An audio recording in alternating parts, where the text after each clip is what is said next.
Well, this is a critical point in the loan process, and this is when you're deciding which company is going to give you the best deal.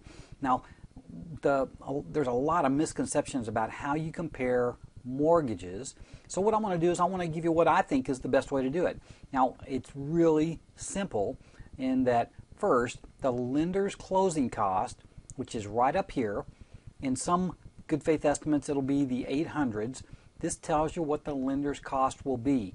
Now, there are third-party related fees, but that's really not something that you compare too much with because they're third-party related. The appraisal is going to charge what the appraisal is going to charge. The credit bureau is going to charge what the credit bureau charges, and there's just not a lot of differences between those. Where the differences come is in the lender closing cost, and that's where you want to focus on the lender closing cost. If there's origination, if there's discount points, and then finally the rate. So this is what you want to look for. Now, here's the next little bit of information that will help you.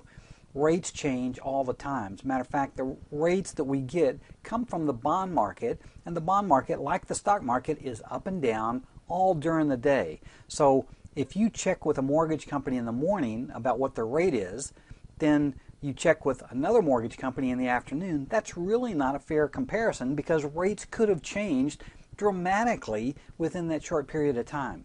So what I encourage you to do when you're shopping for rates is A, you get a good faith estimate or some kind of document that shows you what their costs are. The next thing you do is you shop in the morning or you shop in the afternoon.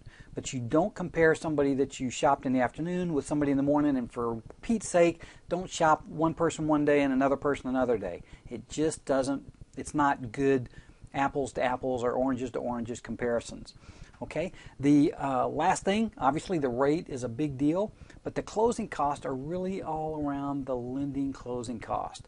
And then the next question you want to ask them, and this is a big one, is if I locked today through the period that I intend to close, would you be able to lock me at that rate? That's a big question because what you're doing is you're pinning down the loan professional to say, I can lock this for 30 days or I can lock this for 45. And then after you get that information, then you take that same question and you ask the other lenders for you. And what we hope is that you get a straight answer and they'll say, yes, we can lock that. It's a 45-day lock, and you're locked at 4.5%. So that's it. The other quick things I'm going to tell you is you don't want to compare on the escrows because the taxes and the insurance, you're not going to be able to control those. And the lender's not going to be able to control those. The other thing is you're not going to compare title company fees because title company fees are going to be what the title company fees charge. It's not a factor of comparing the loan. The only thing that you really need to compare are the lender's closing cost and the interest rate. So that's it. Hopefully this is short and sweet.